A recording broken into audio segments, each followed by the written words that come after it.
the recognized symbol of excellence in collecting podcasts.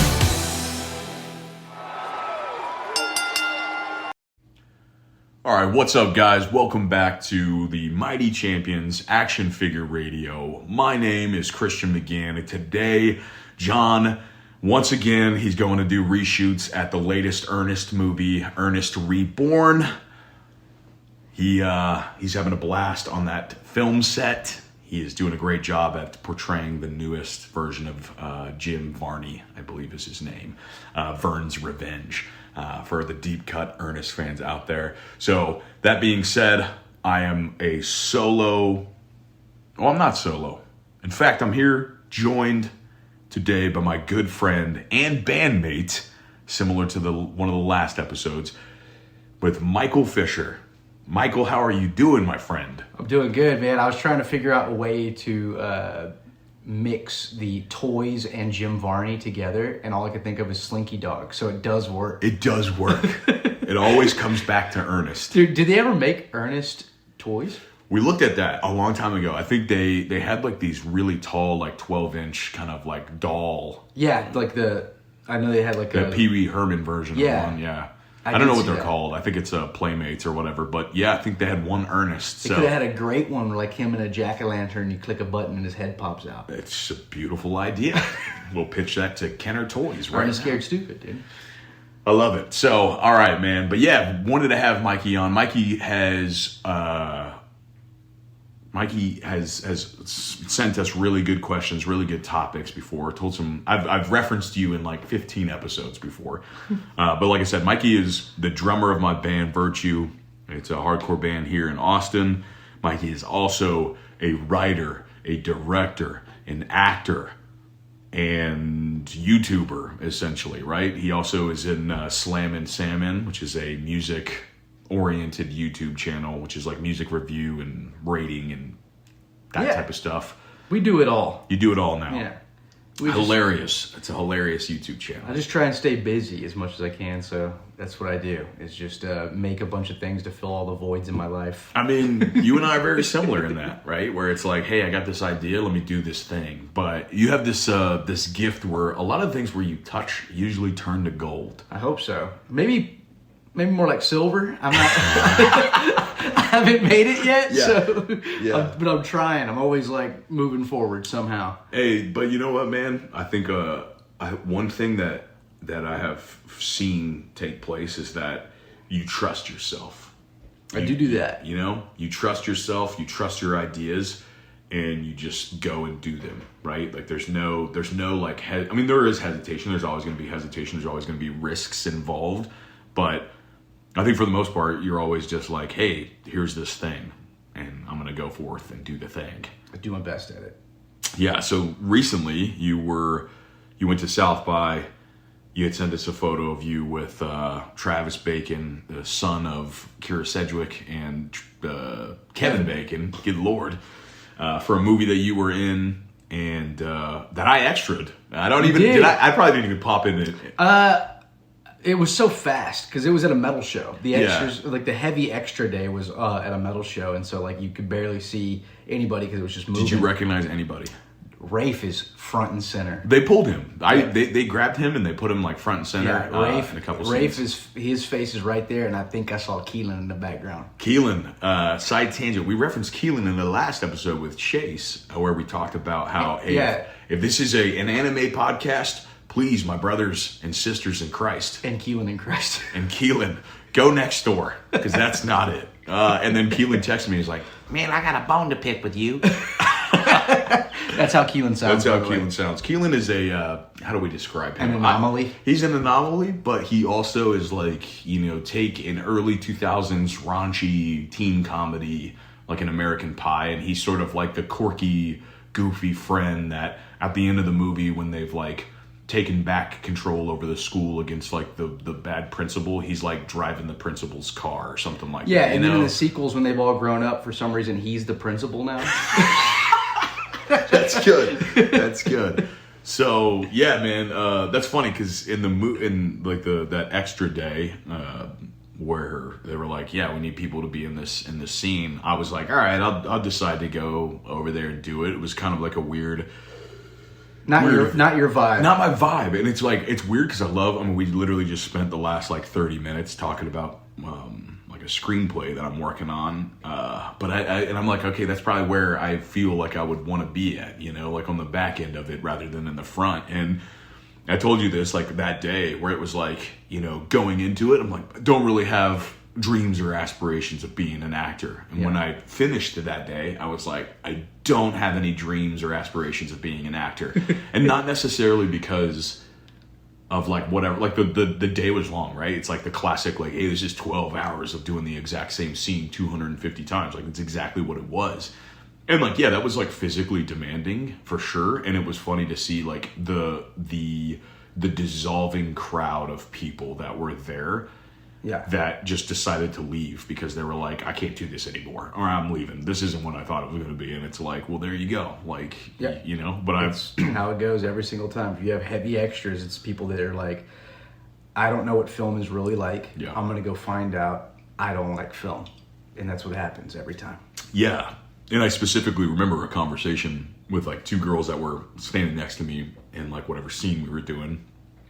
And they were like, one of the girls was like, oh yeah, I love this. I want to make this my entire life. Like, oh my gosh, I've got this TV show that I'm working on. And I'm just so glad they called me back. And nobody ever calls me back, Like every time I do an audition, I never get a call back. But this one I did. And I was like, hey, stop saying that out loud, right? Yeah. Like, have some self-confidence. I did think it was funny, but also like have some self-confidence, you know what I'm saying? And then the other girl was like, I gotta be honest, I'm just completely vain. Like if there's a camera, I want to be in front of it. And like, they picked me out of a crowd. Like I didn't even ask to be a part of this. They just told me they wanted me. And I was like, it was just sort of this duality of what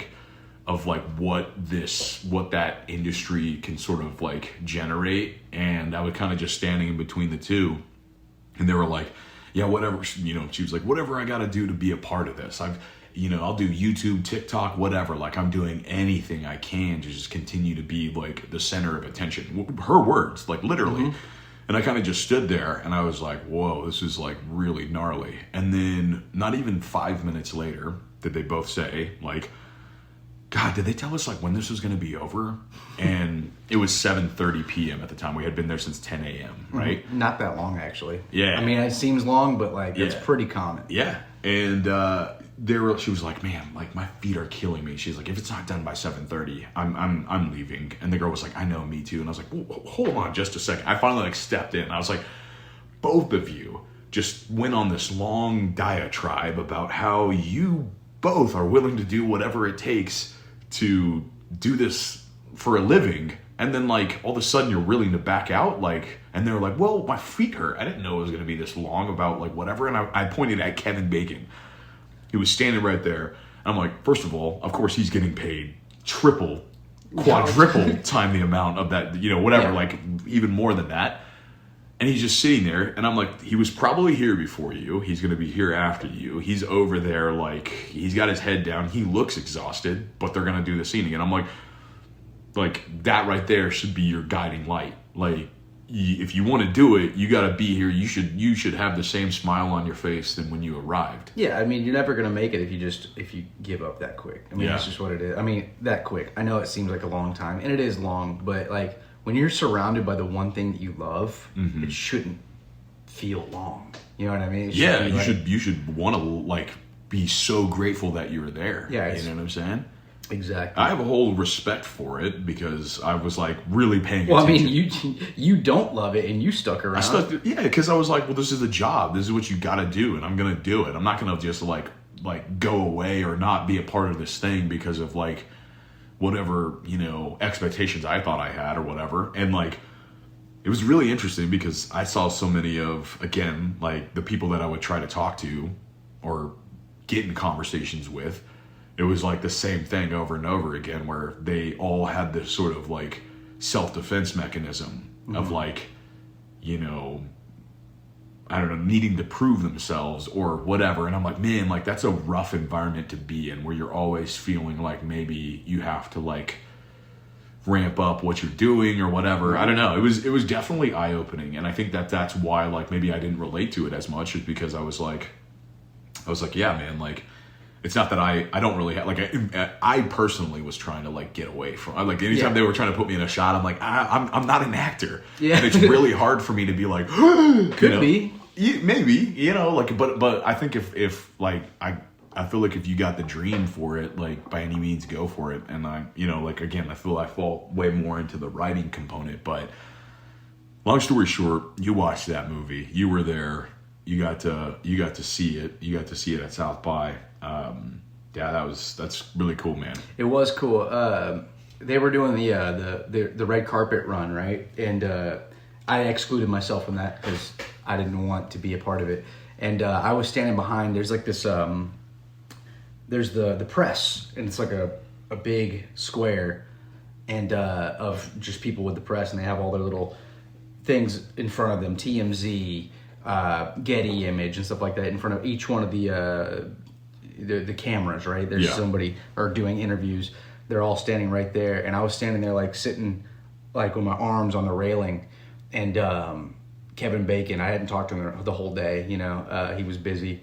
And I saw him look at me through the press, and he just like points, gives me little finger guns and winks at me. And it was like, that's like him telling me like, keep working, bro. Yeah. Like, this is what you're going to get. Like, you know what I mean? And that's not my point of doing it. I don't give a crap about the red carpet events and stuff like that. Mm-hmm. But it was just like, he's like, that's the big dog right there telling me like, hey, you got it, dude. Yeah, I mean, you what, like we talked about this a little off air because you were showing me some kind of funny behind the scenes stuff that sort of ties into what I was just talking about, like kind of the culture, the people that sort of surround the acting sphere, and how, like, not to be like judgmental, but the cringy aspect of it. Oh, right? There's a lot of it.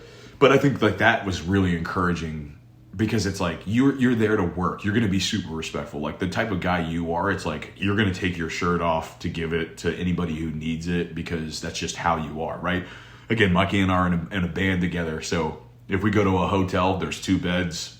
You're often going to be like, I'll sleep in the tub. You know what I'm saying? Like, but because you're like thinking about how everybody. And I taking that out of the page out of your book, because I realized like, yeah, man, it's better to be like that, because if you don't have to like try so hard or fight so hard, like there's this element of just being like, man, let me remain humble. Let me not have to like, just stress about the things that maybe I can't control. You know what I'm saying? So.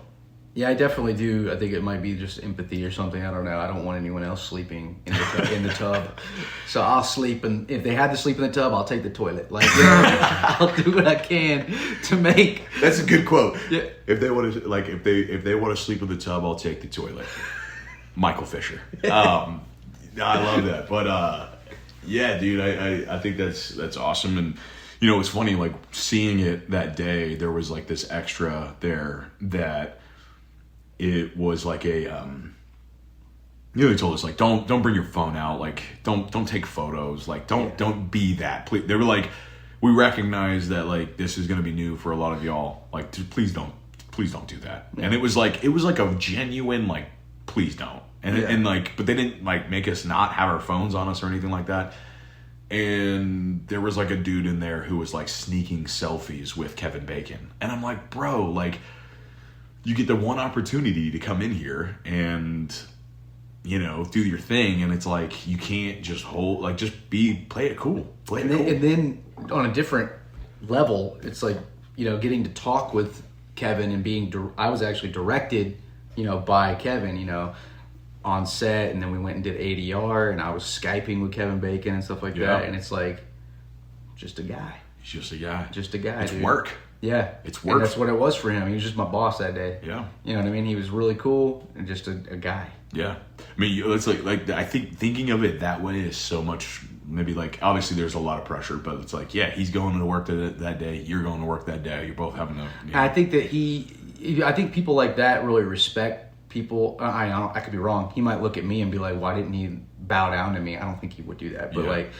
like I try my best. Like, it's not like I'm not like, yo, this is Kevin Bacon. That's sick. You know what I mean? Of course I am. Like, you know, I get nervous, you know? Yeah. But, like, I go in and I'm just like, okay. Like, I just try and look at it like, oh, let's go to work. You know what I mean? Yeah. And whenever we were doing the ADR, I didn't sit there and, like, how are y'all? Like, you know, I did. I asked him how he was, but it's just like, all right, let's do it. Let's get it done. Yeah. I don't want to waste y'all's time. Like, Exactly. I need to get in and get out and do my job. And that's what, it was cool. Like, that's what I like.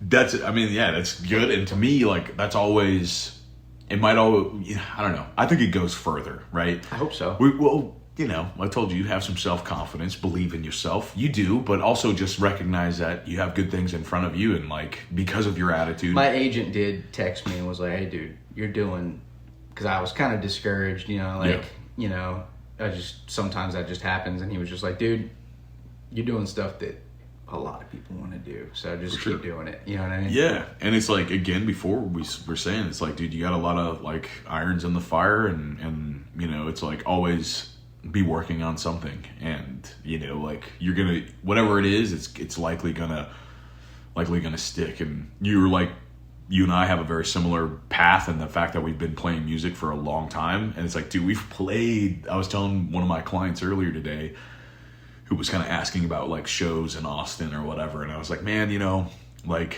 this is going to sound funny, but we have this privilege of being able to say no. And I say that because we have paid our debts in the worst shows ever.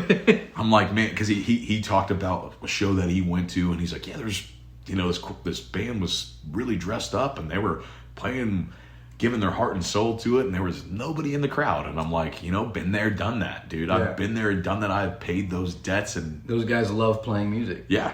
I was like, you want a real glimpse of what it's really like? That's it, right there. You know, there. Yeah, like Austin. Yeah, it's the music capital of the world, but I can guarantee you, 90%. Well, if it's the music capital of the world, that means it's like, it's gonna be oversaturated. There's gonna be a ton of people, and there's just not enough people to go watch it. Exactly. Especially when you're playing on a Tuesday night. Yeah. At Kick Butt Coffee.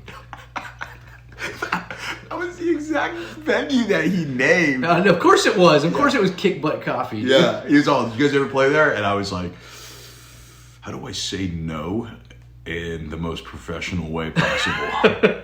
I just basically was like, you know, we get show offers, and they're just not the right lineup for us. And then he described the 0 attendance show, and I was like, there you go, you know, or whatever. Your answer. Yeah. And I think at some point, like, yes, playing music is amazing, and it is, like, really fun, and you're not only just doing it for whatever, like, the fame or the money or the merch sales or whatever, but there is a point to valuing yourself enough to be able to say, like, you know, once you get to that point, like, start thinking about the next level, right? Like, for you, it's like, you guys are working on, so you guys wrote a short film. You directed the short film. Yes. And then the short film is, like, that was like 2023, right? 2022 is when we, I think, something like that. One of those, everything blurs. I think it was 22. I think it was December of 22 is when it, like, when you guys completed it. Yeah. Completely, like, you guys crowdfunded, built it up, and then it did, like, a festival circuit at, like, however many, 15 festivals or something like that, right? Yeah. And it did really good. Yeah. And we won a bunch of awards and stuff, and then people were like, you got to make it into a feature, which is what we wanted to do in the first place. And so we're writing that now, and it's going to be sick. It's going to be tight. There you go. And we'll make toys for it. Oh my God, bro. I love that. That's a good segue. But yeah, let's talk about toys a little bit. We're going to talk about me toys for a second. No. We'll stay on me, but about toys. Yes. No, I think that's good. So, I don't know where to go from here when it comes to toys, though. You're going to have to kind of lead me, because I do love action figures. Yeah. But, you know, I was listening to you and Chase, and it's like y'all are naming all these companies and stuff, and I just was not that guy. Yeah. But to me, like, there's still the beauty of that. And maybe there's, like, this, like, oh, by the way, you should put, like, a show note at the beginning, like, skip to this part. No, if you want to dude, listen to toy talk. Yeah, like, no, this is, okay. It's good. But what's funny is we were all that guy, right? Mm-hmm.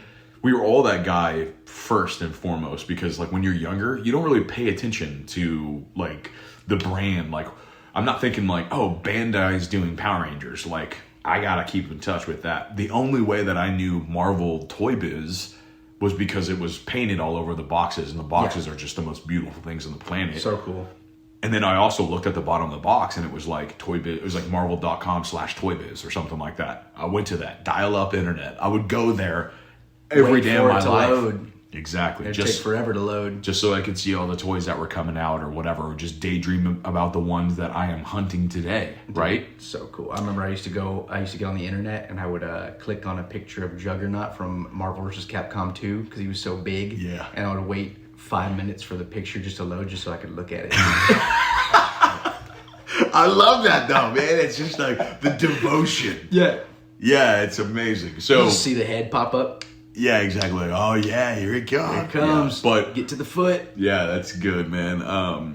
Yeah, so the kind of the way that I did with Chase, right? So last episode, a love letter to 90s toy lines with our friend and our bassist in the band Chase was just saying like, so obviously you're not too much of a toy collector now. Not so much. You do physical, like physical media, right? Yeah, I do film. Yeah. And CDs also, right? Yeah. So tell us a little bit about that process. I mean, I've been collecting. So I collect horror movies, specifically horror DVDs, which is like a weird one, right? I'll do VHS, but I don't have enough room or money for VHS. So if I find one that's like, not The Sixth Sense, if I find like just a crazy Maniac Cop 2, I'm buying that. You know what I mean? Yeah, exactly. When it comes to DVD, though, it's like I'll buy everything. Every single DVD I can. I have over 3,000 DVDs, horror movie DVDs. I have a room for it.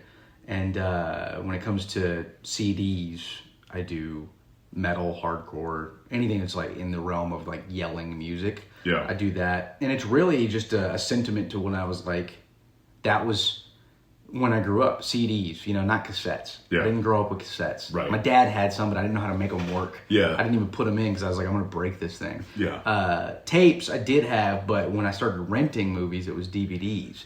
And so like rental stores are nostalgic to me. Of course. In the DVD era. Yeah. So especially those like straight to DVD movies like Hammerhead or Frankenfish or, Satan's Little Helper. There's like, something, movies like that are like real big to me. So I started buying those when I was in like 2012.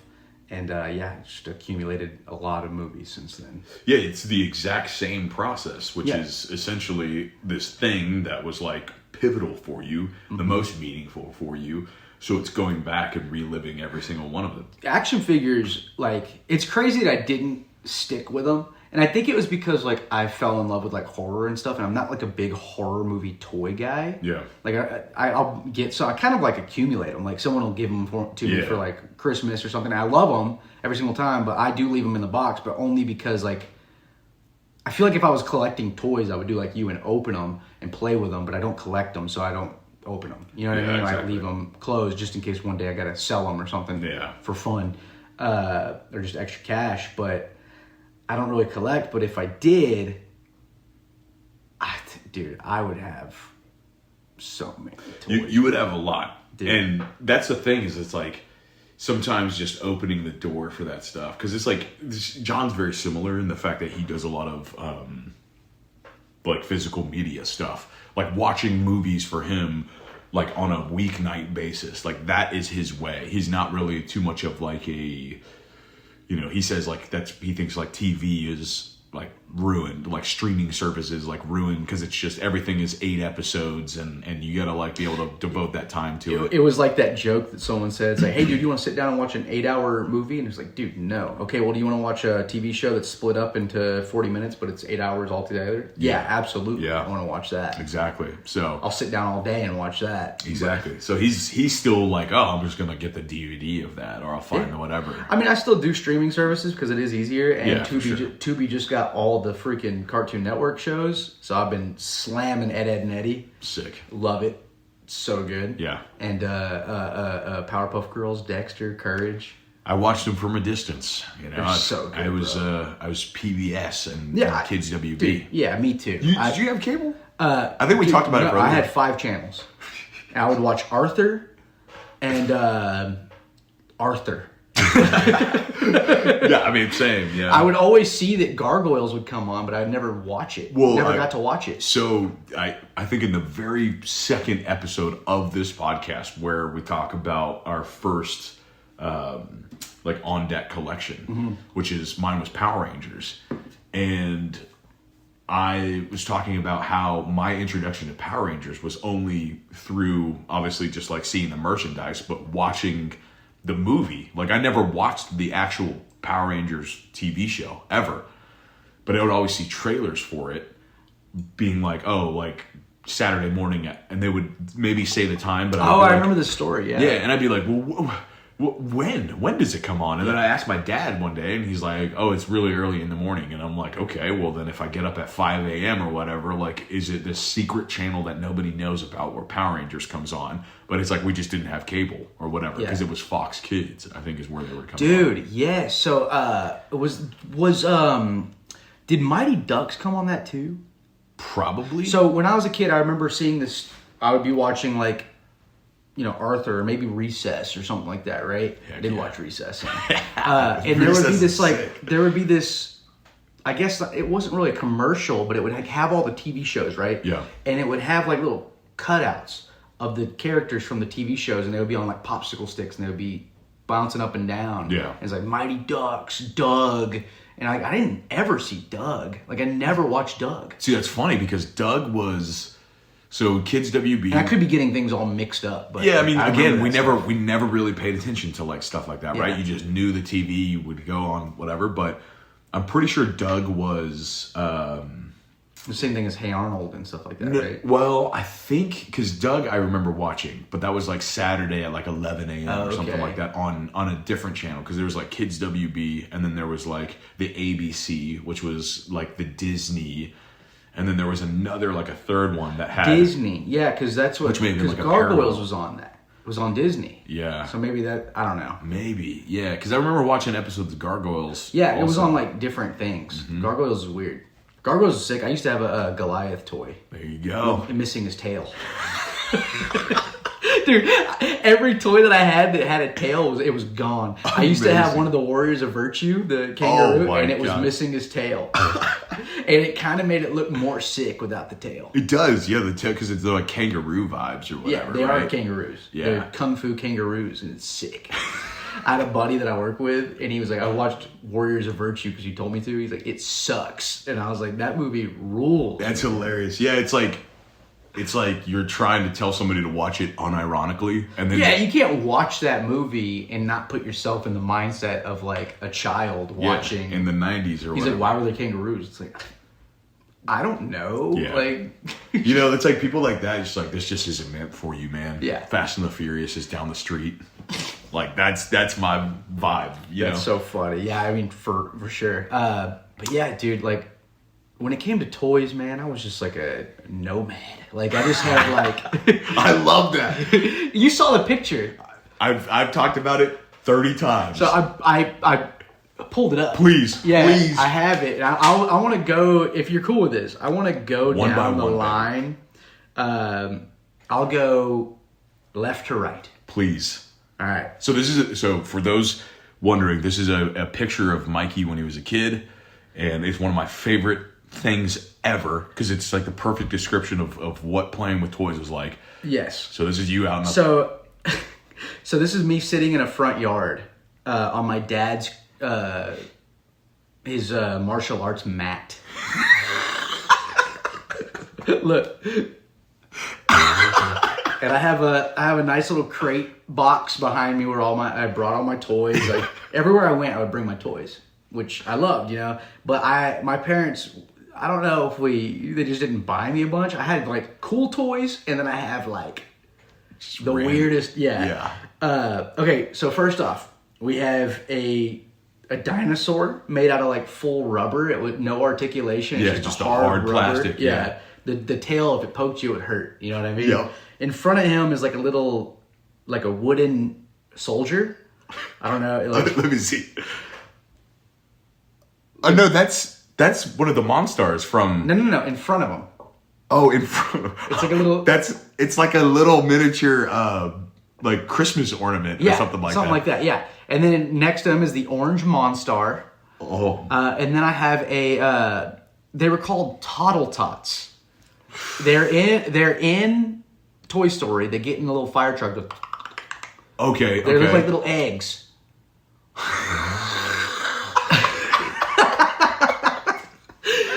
Next to him is like a Barbie doll that probably came from like a Happy Meal. Yeah, it looks like it. Yeah, like just hard plastic Barbie that has actual like soft hair. Yeah. That would just like stick. Sure. Stupidly. And then I have the purple Monstar laying down. Great. Next to him is... Those may have been Happy Meal toys. No, right? those are like the bigger ones. Okay, like okay, gotcha. And then after that, I have... It's definitely like one of the Transformers. Okay. But like the animal ones. Beast Wars. The Beast Wars. Yeah. Beautiful. Looks like it could be like a... I don't know, man. Something with white. Yeah, we could probably figure that out. Yeah. We're going to have to search it. After that, I have a VR Trooper. Trooper. That would never stand up. I guess the springs in his legs were like too loose, and so he would he'd fall. Loose and hinges. also my dog ate off his feet. in front of him, I have a Nutcracker. That right there is the best thing I've ever... It's just a Nutcracker, and the hat is ripped off of it, so you just see the hole in his head. That's amazing. I love it. Oh, my Goliath with no tail or wings. Crazy. Okay. Yep. Another hard plastic Barbie doll. Okay. And then I have the Black Power Ranger, Zach. That exact one.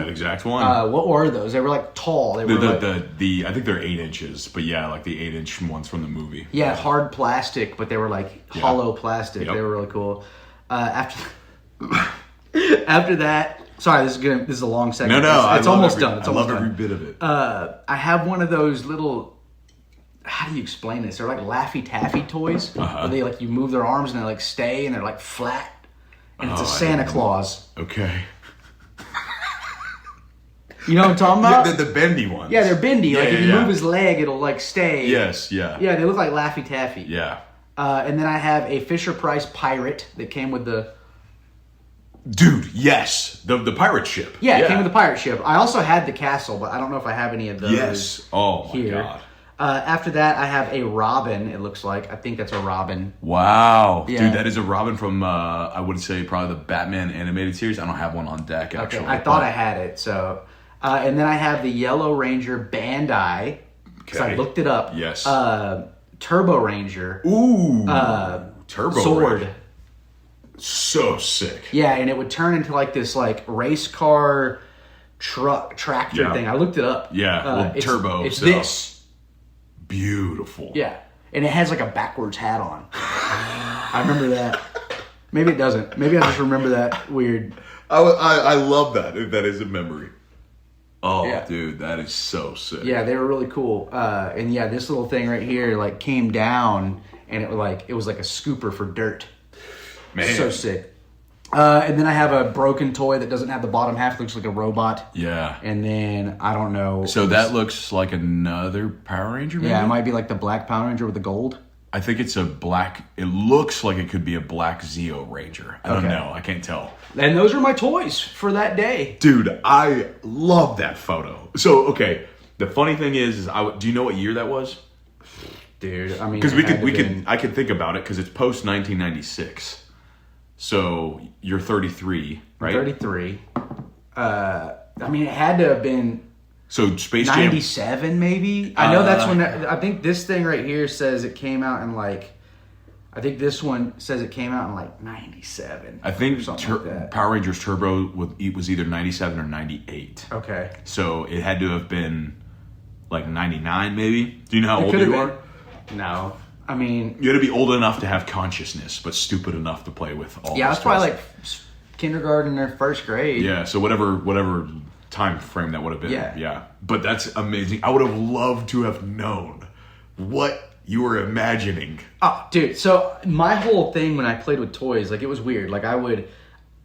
I think I do have some sort of OCD. Yeah. Not bad, not where it's crippling or anything like that. But my mom's always said that all I ever did with my toys is I would just line them up and just look at them. Interesting. So, and then, that was like my big thing. And then I would take them out and like kind of fight them. I remember one time I made my mom come into my room and I got behind my bed and I played with them like this and I made her watch me play with toys. Like a puppet show. Yeah, I would do like a puppet show and fight them. I made her watch it and that's pretty good. You know, like she did not Shut care. your watch like, all right. Yeah. How long is this battle? Can I go watch Murder, She Wrote? Yeah. Or something. Beautiful. And I remember I did that a lot. And then after that, dude, I fell in love with like little toys. Like Mighty Max. Okay. But I didn't know it was called Mighty Max. I just would get like the Star Wars little heads that would open up and they'd be little worlds on the inside. Yeah. So Mighty Max, like Micro Machine type stuff? Yes. I got into really small toys and I would always end up losing them. Yeah. And to find them again, I would go look in my mom's vacuum cleaner. And I remember one time I found my Archer from Small Soldiers. Small Soldiers that was a little mini guy. Oh my God. Yeah. Okay, I want to see Small Soldiers. Maybe Mighty Max? Mighty Max. I don't even know if I'm... is it MAX? I think so. Yeah, you know what Mighty Max is? I don't think I do. Oh, dude, Mighty Max is like a big toy line. I know that one. I mean, unless I've never... Oh, okay. Yeah. And I don't know if it was Mighty Max, but they were like little tiny toys like that. Oh, dude. Like, oh, man. Mini. I'm actually, like, really small. Yeah. The little Archer. Let me see him. Is he like this, kind of? Yes. Yeah, that's what I remember. Let me look at him. Yes, that's the one I had. That exact thing. That's crazy. I didn't even know. I was a big... Oh, Mighty Max. Okay. I was a big Small Soldiers guy. You were big, small. I mean, we talked about it with Chase, but yeah, I think he was bringing it up because of which was hilarious because he was like, yeah, we went to, I think he said Universal, and then there was like a toy. Like accessory thing, but they had all the good characters were gone, and the only one that was left was like some of the, like, not even a Gorgonite, but some other weird characters. Oh, one of those ones like Flat Shoe that was, I think it was not, that. Yeah, not an actual. Yeah. No, I had two Insaniacs, which is, you say that I am Insaniac, which is hilarious. Hey, when Mikey's hyper and he's he's unbound, he's definitely insane. I'm a psychotic human. Yeah. I'm a sawed off person. Anyway, so. Yeah, I had that. I had Archer. I had. I still have a brick bazooka. I still have my two Insaniacs. I had Frankie. I had a Nick Nitro, that I got at a garage sale, but he was missing his leg. But I still felt like I had to get him. Yeah. Because in the movie, he gets his legs ripped off anyway. I was gonna say, like, there's something prophetic about that. Yeah, so I gotta get that. Yeah, dude, I freaking loved Small Soldiers. Yeah, that's so good. So, okay, your era, because Chase is 30. I think he's like 37, 38, something like that. So his era was more like really early 90s. He looks like G.I. Joe. Yeah. And for you and I, both same age. So like our field of vision was like, consciousness found us at probably like 96 because we would have been about 4 or 5 at the time. So from that point, it was like, okay, whatever was happening from then on, which was like mine was the early 2000s, which was like basically 1998 through about 2006. It's like my heyday, essentially. Yeah. So yours was probably in that same vein. So on top of obviously Small Soldiers, which was I want to say 1998 is when that came out. Power Rangers. What else do you have? Dude, I would get like toy. I think I've told you about this before. I would get like superhero toys, and I didn't know that they were superheroes. Yeah. The only ones I knew were superheroes was like Spider-Man or Batman. Yeah. But like I would always get these characters that were like one-off characters, like side characters. Yeah. And like you were drawn to like not necessarily Batman or not necessarily Superman. I didn't you were want drawn those. to these. I'm like that in everything. When it comes to video games, I like you don't give me a Scorpion or a Liu Kang. Give me a Cabal or Jax. Like these guys that were like side characters. Same with Street Fighter. Balrog was my favorite, and I liked the weird characters, like really weird looking characters. Twisted Metal, dude. Oh my god, Club Kid, which was only in part 3, and no one cared about that game. Like I loved that character. You know what I mean? And it's always been like that my whole life. Even when it came to like like Double Dragon, right? Yeah. We used to have the tapes for Double Dragon, just random episodes, and there was Billy and Jimmy Lee who were the main characters, and they were the same guy, but one was blonde and one was black hair, one was blue and one was red. They were cool, but like I played the video game, and there was a dude named Jawbreaker that was basically Juggernaut but pink, and he would like stick his tongue out and eat you. What was it? Jawbreaker from Double Dragon. Crazy. Yeah, and I loved that character. They didn't have toys, but like in the shows, that's what I. They may have had toys. Oh, okay, yeah. Yeah, and Hilarious. I loved those side characters, and I was the same way with toys. Like, give me the weirdest looking toy. That's what I want. I want these just like weird monsters. Yeah, usually like monsters, like big monsters. Yeah, the big guys. I like the big guys, and I was like that with video games. It's either big guys or just like the weird little skinny guys. But I would get stuff like there was this one toy I got called Halloween Jack. Look him up, Halloween Jack. I think it was Marvel, right? And I loved that toy. He was like this skinny guy, kind of looked like Green Goblin. And I can't remember what it was from, but I guarantee it was like in the same realm as like the. Yeah, no, it's Marvel. It's a Marvel universe, which was ToyBiz. Okay. And let's see here. Just right around where we would say, probably around like the 90s, late 90s. Yeah, and like I didn't look at that toy and say, "Oh, dude, this is going to be part of my Marvel collection." It was just, this is going to be another monster that I add to my arsenal. Yeah, which explains so much because of like the horror like attraction essentially. Yeah, true. Yeah, this guy right there on the very. It was this one. Yeah, that's the one I had. Yes, crazy. I've never even heard of that character in my entire life. Loved Halloween Jack. You know what? It's very funny, and that will lead us into one of the other hilarious stories with you. Halloween Jack, X-Men 2099. Dude. He's an X-Men 2099 character. ToyBiz, so 1996, kind of what we were thinking, which is, so there is one from the Marvel Universe line that ToyBiz did, and that was 1997, but I'm assuming the one that you had, which is probably just a reproduction, which is the Halloween Jack from X-Men 2099. So you have a special place in your heart for X-Men 2099. I do. And I didn't have a lot of them, but that was like the one toy that you could find. You could find it anywhere. KB Toys, they had them at Walmart. They had all, but no one seems to know about them but me for some reason. It's very niche. It's super niche. I didn't know that, right? Like it's just a toy that I liked. And I know you've talked about it on the podcast before. Or I talked about it. I called in, talked about it. My favorite toy of all time is this character named Brimstone Love, which you found. I did find. And you have it at the top of your collection. I have it on my shelf. And it looks so less detailed than every other toy that you have. It's just so bland looking next to everything. He's short. Yeah, I mean, it was like, again, it was probably the same timeline, 1996 ToyBiz, so right before, the like crazy articulation phase of which... Which, by the way, Halloween Jack had some crazy articulation. He does have articulation, especially for being in like the late 90s, but he seems to be like one of the first ones that actually was going into that, because I'm looking at him right now and like, he's got almost... I feel like even his ankles moved. Yeah, you know what I mean? Looks like they do. Yeah. He's got like little... ankle joints. Yeah, dude, but Brimstone Love, man, I know I've talked about this on this podcast before through the phone call, but that became my favorite toy in a weird way. Yeah. Because I had the toy, he was fine, I always played with him, and then one day my brother, who was really mean to me, grabbed that toy, ripped his horns off, and tried to stab him in the chest with a knife, but he's hard plastic, so it just gave like little indentures on his chest. And once he cut the horns off, I got the toy back, and I was like, this looks so sick.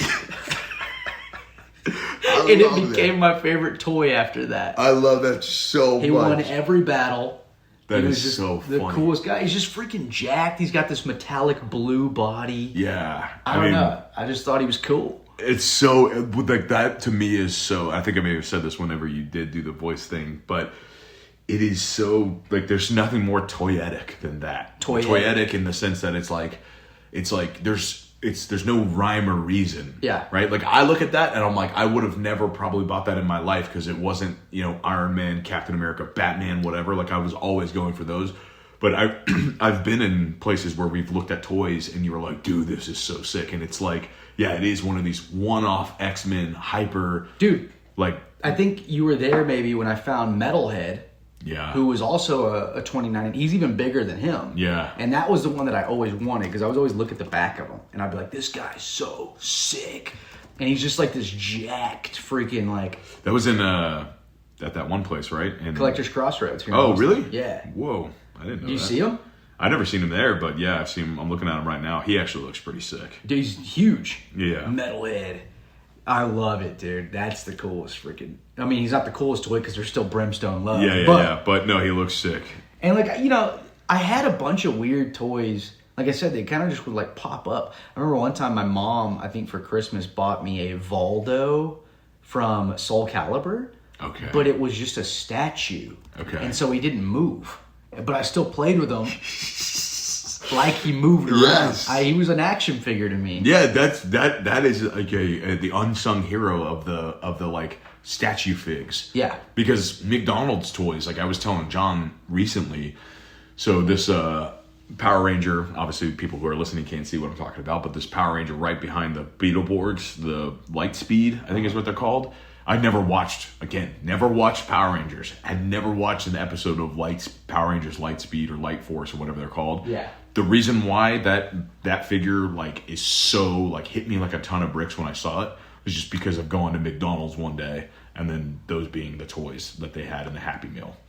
And then just having that, and then it just stuck with me. Yes, exactly. Yeah. But no articulation whatsoever. They were freaking 2 inches tall. And I was just like, this is sick. It didn't matter if it had articulation for me. You saw my toy line. I just had my toy line. My line of toys. Yes, yeah. If it had a face, it was a part of my toys. Like, I mean, you know, dude, maybe it had something to do with Toy Story. If you watch Toy Story, all of his toys are just random toys. They are, yeah. He has a Slinky Dog. He has a dinosaur. He has a piggy bank. Like, that's... And he played with all of them. He played with all of them. And that might have been kind of what did it for me. Was I just would watch that movie and I was like, this is cool. And then I remember watching another question I had asked y'all on here. I said, what would be y'all's... Who would y'all put in the cupboard from Indian in the Cupboard that would bring the toys to life?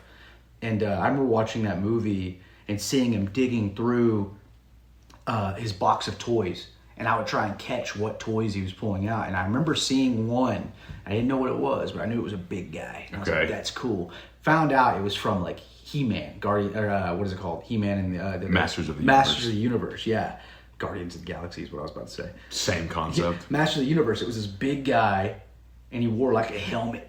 And he had like, it looked like springy legs. I don't think that's what he had, actually. Yeah. But I remember seeing that in Indian in the Cupboard, and I'm like, I wish you'd put that in there. And like, I just knew from there, like, I like the weird characters. Yeah, that's so funny to me because, like, you know, you have like these things where you know, I've said this before because I've talked about how like I just really don't care about Pokemon because Pokemon, when it was hot on the heels like of that time, it was extremely popular. Everybody was talking about Pokemon, and I really couldn't understand why people were obsessing over a tiny piece of paper, essentially, when I'm like, why would I want that whenever I've got this? And it's just like freaking the thing. Yeah. You know what I'm saying? Them outside of the paper fighting each other.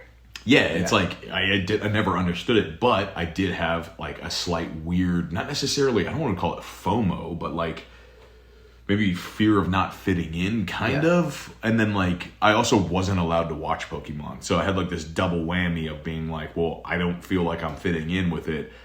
And then there was one point where I just was like, I just don't care. Like, I remember a kid asked me, do you have Pokemon cards? And I'm like, no, I don't care about Pokemon. Like, and going to KB Toys with my cousin and him like buying Pokemon and me buying one of those freaking hard plastic dinosaurs and just being fired up and being kind of weirded out that I was like, this kid that's my age, you have access to all of these toys and you go to those freaking cards. And I was just like, you know, I still don't understand it to this day, but I'm always of the mindset that it was like those things, they choose you when you're younger. You know what I'm saying? Like anime never chose me.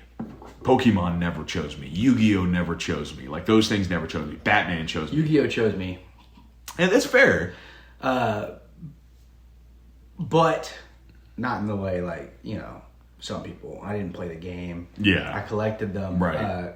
But that also, I think, goes into me just I like something about like movies and stuff. I look at the cover art. Yeah. Right. And I think that the art style on Yu-Gi-Oh! And dude, Yu-Gi-Oh! Like when they would make the action figures. Yeah.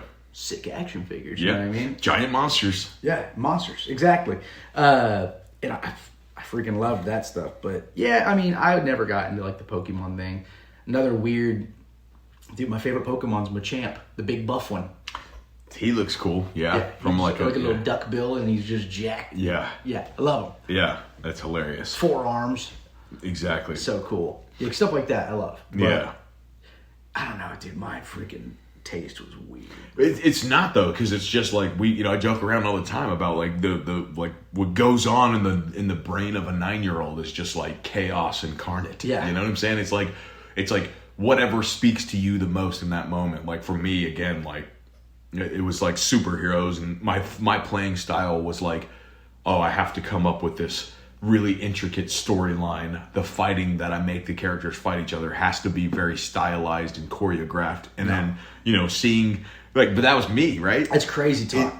I just was like, but that's how I saw it in my head. I was a freaking psychopath with my toys. I would like pick them up and then throw them at each other, and whichever one landed on top won. See, that's just like a barbaric. Like, I don't understand that. Dude, it's like I know which one's gonna. If I was at least a little bit intelligent, I would know which one it was gonna be the big guy that wins. Yeah, because it's like he's heavier. But like I would put friggin' Mystic Knight versus Extreme Dinosaur. I mean, that's cool. I like that. I get behind the that. Mystic Knights, that toy line was cool too, because it was very much like the Power Rangers and the Beetleborgs, like the way they moved and like they were so sick. Well, I actually told a story about Mystic Knights and that was one of my other episodes. We do a segment called On Deck Collections, basically being like, what's next for you? Like, if you see it in the wild, are you going to get it type thing? Are you going to get those? Oh, big time, for sure. If I can find them in the wild. I think you'll find them. Yeah. Well, so last week we had somebody ask a question about if we ever used like Google Lens to try to help find what a toy is. And there was a time where Virtue, our band, was playing in Denton, Texas. And so we went to a movie trading company, and we were digging in the loose toy section. And I think you had found, or I had found, I'm pretty sure it was you that found a Mystic Knights. Or I found it, and I was like, oh, I have no idea what this is. It was a red one. Rowan. Yeah, well, you know the names. Yeah, I don't even know the names. Yeah. But you found it via Google Lens. Like, you Googled it, and it was like, oh, this is from Mystic Knights or whatever. And then I'm like, holy crap, mystery solved. A probably 27-year mystery solved from when I found them the first time, right? Dude. But that's what's like, I don't know, sometimes like those things, like, it just speaks to you, and if there's no rhyme or reason as to why, but like what if for whatever reason it just like hits you so hard that you're like, man, like this is what makes sense to me. Like I would watch my other friends play with their toys, and they were chaotic too, or just like throwing them on the wall, and I'm just like, how dare you? Like you monster. Yeah, I was a monster. Very like Sid, like from Toy Story. I have a Sid story, but before we do that, I want to talk about the Google Lens story. When that first dropped, the Google Lens, I had a toy, and it was an African American, right? And he had electrical suit on him. Okay. Had no idea who it was. I played with him all the time. Had no clue. I got it at KB Toys. I remember that. Beautiful. And had him for years. And for some reason in my head, it was Static Shock. Okay. Like a different version of Static Shock. He was bald though. Yeah. Like, this is Static Shock. My mom was like, have you heard of this thing called, she took a picture of it and found it online. It was Black steel. Light. Oh, it was steel? Yeah. The Shaquille O'Neal steel? Apparently. Yeah. Okay, I thought it was Black Lightning for a second. Yeah. It was steel. Wow. Yeah. And but I don't know why he had like this electrical suit. And it must have been like a variant of the figure. Yeah. Or something like that. Freaking Let's see. sick. Yeah. Steel. Look up electrical suit or something like that. Well, while I do that, so you were Like a mask. Yeah. Oh, okay. So he's wearing the mask. No, it came off of his head though. Yeah. The toy did. So you are from Rockdale, Texas. Rockdale. Which is just a pocket universe that has remained unchanged from society. I love it. I love Rockdale in certain ways. Yeah, man. I mean, you recently got married, and so we spent some time out in Rockdale, and I just was like, man, Heaven County. Yeah. Sit down Pizza Hut. Was that your first time there? That was my first time like being in the actual town. Instead of like just driving through? Yeah, instead of driving through, but like just Heaven County, man. Yeah. Sit down Pizza Hut, Chinese buffet that used to be a Mexican restaurant or something like that. Like, dude, I love it. They used to have the China buffet used to be next door to the Mr. Gaddy's. I love that. And when I would go in there and eat with my dad, yeah, I would just get the sugar biscuits, the fried sugar biscuits, yes. and just slam those, that and egg drop soup. That's freaking funny, dude. Oh, it's so good. It's so Chinese buffet. Dude, I remember I would ask my dad if we could go to an arcade, and he would just take us to Mr. Gaddy's. And there was a little tiny corner. But that's, dude, the Pizza Hut back in the day, that's what it had. Dude, Pizza Hut didn't have anything at ours. Mr. Gaddy's where you had to go because it had police trainer. Oh. It had Metal Slug. Okay. Which was sick. Yeah. And it had Cruisin' USA. Cruisin' USA. Dude, so our Pizza Hut in Bastrop, which is basically just like a small or big, slightly bigger version of Rockdale, essentially. Yeah. They had video games for like a split second, and it was like just mind. So the Dairy Queen also had some for like this small fraction of time. So sick. But being from Rockdale, it's like about an hour away from Austin, something like that. Mm-hmm. But your family still lives there. Yes. And but you had mentioned KB Toys a couple times. So where was your toy plug? Oh, I think it was Lakeline Mall. Lakeline. Yeah. Cedar Park. So we would go to Lakeline Mall all the time. Yeah. I don't know why that was the one. I think my mom just didn't want to go to like the bigger malls. Yeah, I'm trying to think. I think like probably Lakeline Mall would make more sense coming from Rockdale. And you're just like out of the way from everything else. Yeah. You know what I mean? So we would go there. That was like I didn't even know any other malls existed. I just knew that Lakeline Mall existed, and that was it. And plus, Lakeline Mall was sick.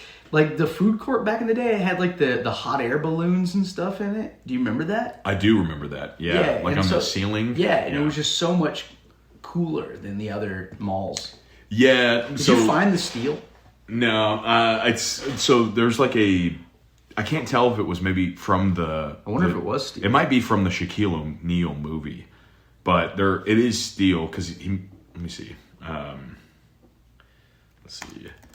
Yeah, dude. So, yeah, I never knew Lakeline Mall was a thing until I had gone there like later. But mine was always Barton Creek, and that's where the KB Toys. I feel like most people went to Barton Creek, but I feel like there was a KB Toys in the one I'm talking about. Dude, what if it's not steel? It probably is, because I mean, do any of these look familiar? Any of these at the top? This is getting close to it. Okay. The face is looking very much like him. Yeah, it probably But the legs didn't have any articulation. They were very stiff legs. Yeah, they don't really have them anymore. Yeah, so you just move like you can move his legs, but only like up and down. It must have been no knee articulation. Hold on. This is probably it. Yes, that's the toy I had right Crazy. there. That exact toy. That is so random. That is so random. It was so cool, bro. I mean, that looks sick, but yeah, dude, like the fact that toy is so random. I thought that was Static Shock. I mean, I get that. That's what I thought you were gonna say when you were talking about it, but it is so random, but hilarious. Again, just the beauty of just getting toys. Just getting toys, dude. Yeah. That's all I would do. And then I remember 5th grade. I fell in love with Mighty Beanz. Okay. If you remember Mighty Beanz I do remember those, yeah. And I remember being in school, and there was this other kid named Braden Bird, who was a twin. I remember that. He had a sister that was a twin. Okay. Named Britta. And he also collected Mighty Beanz. And I remember I collected them a little bit longer, and he made fun of me for still collecting them. Because one day I was like, hey, I got new Mighty Beanz. He's like, I quit that, dude. Oh, I quit that long ago. And I felt like a betrayal. nerd. Well, that same day, I had cargo shorts on, and I had we weren't allowed to bring Mighty Beanz to school. Yeah. Because they got too popular. And I had them in my pocket, and we were in gym class, and we had to do the thing where you run from line to line. Yeah. And you could hear.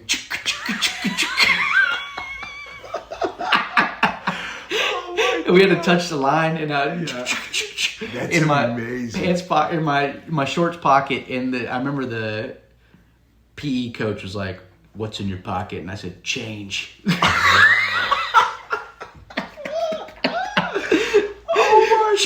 God, dude. Everyone in the gym class could hear my Mighty Beanz in my pocket. That is God tier. And I thought I was I thought I was cool for bringing Mighty Beanz, and everyone had gone past the Mighty Beanz. They were done with Mighty Beanz. And I still loved them. That's funny. So I remember seeing these. I never bought them or anything like that. Mighty Beanz were cool. I just, again, there was this like, it just never found me. Like the other stuff that wasn't an articulated action figure or like a figure in general, it just never got with me. But yeah, I had to look it up with Beanz with the Z. Yeah, Beanz. Yeah. Well, I do. I mean, it was one of those things that got me. Yeah. It's kind of, I think it's kind of like Pokemon cards. You don't know what you're getting. Yeah. You open it up and there's like that endorphin rush. Yeah, that's where fair. You're like, what am I gonna get? And like they had a little spreadsheet with all the beans on it, and you could mark off which ones you had. And there was definitely a fun factor to that. It's funny because as I googled this, it says like there's a I guess like a Google search that's ultra rare, and I'm like, that's funny. Who knew that there would be ultra rare versions? I knew because it said it. Well, there you go. Yeah, you'd be like, this one's a rare one when you would get it. It was like, yes. Dude, that is amazing. And they had different groups. There's like the sports ones. There was the scary ones. There was it just had all these different groups. Yeah, that's what it looks like. Yeah, that's funny, man. So you went to KB Toys, and did you ever hit a Toys R Us back then? Dude, Toys R Us was like a blind spot for me. Like, Toys R Us was like unobtainable to me. So, same. Because like it felt like it was like, that's where the rich kids go. Yeah. You know what I mean? And I did go once, and I remember I got a gummy snake that was like this long.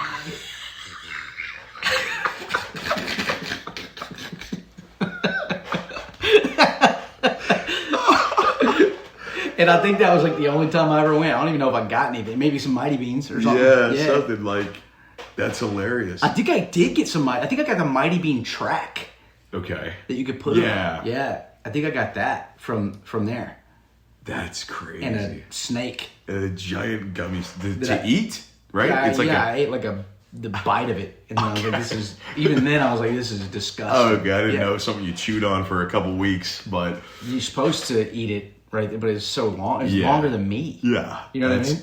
Unbelievable, dude. I love that. Yeah, I mean, I told it before several thousand times, but yeah, I only ever got to go to Toys R Us in its heyday one time. But when I went there, it was like heaven's gates opening, and the way I remember it was almost as if it was like a vision of heaven, because I remember just seeing the pearly golden gates of the Marvel ToyBiz section, and I was like, oh my God. I was overwhelmed by it that I'm pretty sure that I didn't even want to look too long because I knew that I wasn't going to be able to get anything. So I was like, what's the point of punishing myself by just staring at all of these that were always in the ads that never were populated at the Walmart that I would go to? Yeah.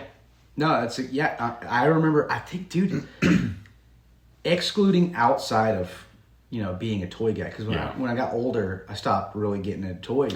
So before, because I want to follow up on that part, okay. But continue what you're saying. I'm just putting the pin in I think I only went once. I think I only went to Toys R Us one time, because like I said, I think it was, dude, I think it was the same day that we were there. We also went to a different spot, not toys. Dude, it might have been there, though. I'm trying to think. It's all getting blurry, but we got a freaking like bomb popsicle out of like a freezer. Okay. And no, it wasn't a bomb. It was like a little twisty thing, and we pulled it off, and it was just like goo. It like melted, kind of, but it refrozen, and so it was this disgusting freaking popsicle. And we like pulled the paper off, and it was so like sticky that we just threw it away. I remember that for some reason. That's amazing. Sorry, all these like memories. No, I love that because it's just like our ability to absorb information at that time was not really there. But but getting ice cream was significant. Yeah. And then the idea of having to just get rid of it because it melted and the shape just burned itself into your memory to get to this point today. You know what I'm saying? I love that. Sorry, this episode's all over the place. No, man. It's beautiful because it's just like, really what this is a deep dive into memory. Yeah. And like, there's some people have like really amazing, like I told you, I'd like literally in the Power Rangers episode talk about the very first dream that I had. Like, meaning I was probably... I remember you told me about that on tour once. Yeah. It's crazy. Yeah. It was about Power Rangers. And again, to this day, I'm like, we lived in like this old house. It had to have been, like, I had to have been probably 3 years old or something like that to just have whatever memory I have of just digging through a toy box and finding a blue Power Ranger at the bottom of it, waking up, going and checking, and then being like, this is a freaking scam. Bro, I hate to do this, but I have 2 toy box stories. Can I give them to you? Please. First toy box story. Okay. I had a friend named Dallas Lopez. His name is Dallas Russell now. He lives in Austin. I see him walking sometimes. He's from Rockdale. You know what I mean? And he and I, before we became friends, we became like really good friends later on in life. But before we became friends, I was at my cousin's house, JB. You met my cousin JB. I did, yeah. And he and I were playing, and his older sister was babysitting Dallas. Okay. And right before he showed up, we had spilt an entire can of paint in his toy box. Oh, on purpose? No. Okay. Maybe. I don't know. Yeah. It was in there. And we locked Dallas in the toy box. So he just came out all blue inside. Oh my God. And we just let it dry. And so the bottom of his wooden toy box was just like toys like trying to get their way out. They're dying and drowning inside of this blue paint. That's one story I remember from a toy box. The other one, I was playing in my room. Okay. And I had one of those like plastic toy boxes with a lid. Yeah. You know what I'm talking about? Yes. I remember I looked to the side, I was playing, and I saw a snake underneath my toy box. A real one? A real snake. It was just looking at me playing. And I called my dad in there, and he came in and lifted the toy box, and he hit it in the back with a baseball bat. And he broke the snake's, I guess, back. The whole thing's a back. I don't know. Oh, my God. And my grandpa lives 2 houses down, and my dad just put the snake on the hood of the car and drove down to my grandpa's house, and my grandpa grabbed the snake by the tail, and he whipped it like a towel, and its head came off. Oh, my God. Yeah, and I was looking for the head, and I couldn't find it anywhere. Okay, so Rockdale, Texas, anybody? But those are memories of toys. That is really amazing. That is amazing, dude. Just freaking looking in your toy box, just a snake right there. It was underneath it. That's so funny. He was just like looking at me. Straight up.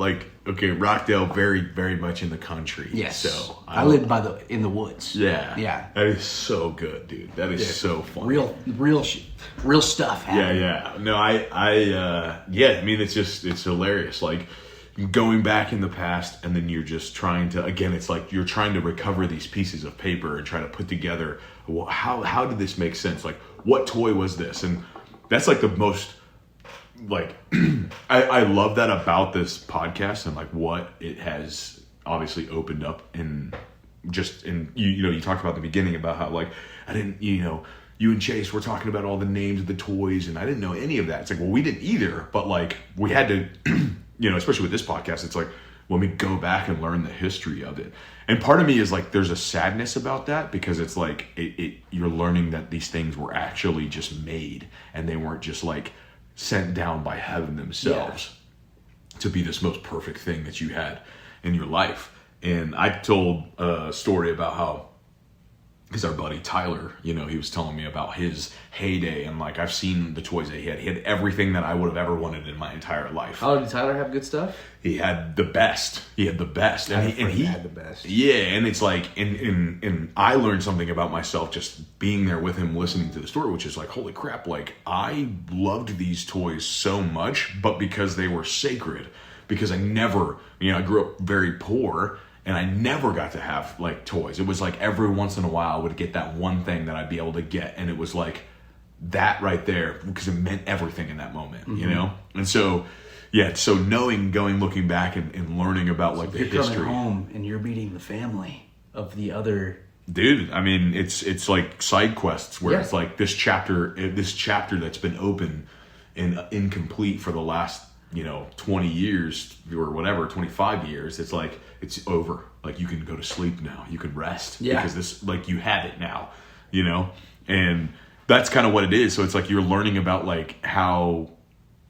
You're in a toy store or whatever, you find something and it just opens this memory that like has been shut for a lifetime, and then you Google it, and then you're like, holy crap, I never knew what this name was, or I never knew where this was. This right here, again, audio for the people that are listening. This right here, I found this. It actually. Is this a Robin? It's a Robin from Batman and Robin. It looks just like the actor. It does. But here's the thing. Mm-hmm. I found this figure about 25 years ago at a Savers in one of those toy bags. Oh. Bought it that day, loved it, had no idea what it was from. Put together in pieces in my brain like around that time that maybe it was a Batman figure because of his gloves and the way that they work. Is this the exact one? The exact one. Okay. I found this about 3 weeks ago at Texas Thrift. So I meant like, okay, so this wasn't the exact... No, it's not the exact one, but it's the exact figure that I found at a thrift store 25 years ago. Awesome. So it's like, it's so weird, but now I just was like, oh, let me look it up. And I'm like, oh yeah, it's just from Batman and Robin. Like, I never knew what it was then. I loved it at the time, didn't care. Now it's like, the mystery is solved, right? I do love that you collect certain things like this. It's like it's played with. It's missing the tip of its nose. But this is like a memory toy. Yeah, it's like it is a grail find that was only specific to me because of a specific memory from 25 years ago. Yeah, you bought the Brimstone Love because it's a memory of for me. Yeah, well, it's like because again, I think this podcast for both John and I, we've been doing it for it'll be like a year in June, but it's like. It's a quest that you never knew you needed to go on, but it's the thing that it's the most important. And it's like, we joke around. Chase and I were talking about how it's like, it's kind of funny, like posting toys on Instagram or whatever, and it's like, it's kind of weird because you're like, oh yeah, by the way, I collect action figures, and it's like if they're not in that space, then they're like people might be like, oh, this is kind of weird. But the beauty of it is that. Anytime I get into conversation, especially like with guys on the baseball team or whatever, where they're like, yo, you're doing like a toy podcast? Like, what is that? And then I'm like, yeah, it's just buying stuff that I had when I was younger. And then I always ask them like, well, what'd you play with? And then once they start opening those doors, you see that light bulb moment where they start getting really excited because everybody played with toys. There's no nostalgia is like the most powerful thing in the world. Everybody's going to remember. Yeah. I had that buddy, that I remember when we got to a point where it was like we're giving up on toys. So that's what I was going to ask you. So what was your point? What was the transition? Dude, I don't know. Like video games? No. Because that's been a one for a lot of people. No. Music? Maybe. Girls for you, probably. I did like the ladies. Yeah. But no, not necessarily. I don't know what it was. I do remember, though, our new Walmart opened up. Okay. Brand new Walmart. It was a super Walmart instead of just a Walmart. And I had my friend Anthony Fischer. He had the same last name as me, spelled different. And it's actually funny. We had a group of friends. This is a total side tangent. We had a group of friends. It was me, Anthony Fischer, and Michael Tyndall. Okay. So it was both their names made my name. And it was funny. I love it. But I was a white guy. Michael Tyndall was full black. And Anthony was half black, half white. And we would always just it was just like a funny... I love it. You and I make him, and you two make... Yeah. But Anthony Fischer had the sickest toys. He lived with his grandparents, and they would buy him anything he wanted. And I remember we went to that new Walmart. We were so excited about it. And we went and bought one of the new... When G.I. Joe had put out the new cartoon. Yeah. And it was like these really, really cool, like tall action figures. Yeah. He had bought one of them. And I remember asking him, because we were probably like... middle school. Okay. I remember asking him, I said, what if someone comes up and sees you with that? What would you do? Because I didn't care. Yeah. And he liked them still, but it was like a secret at this point because it's like, we're not cool anymore. You know what I mean? And he goes, I don't know, I'd probably hide it. And I was like, I think that was like our moment of just like I think we're leaving it. Whoa. Yeah. And we were sitting in front of Walmart waiting on his grandparents to come back out. Dang, man. See, it's like... everyone in town was coming into the Walmart. Yeah. And I was like, what if someone comes up and sees you with that toy? And he's like, I'd probably hide it.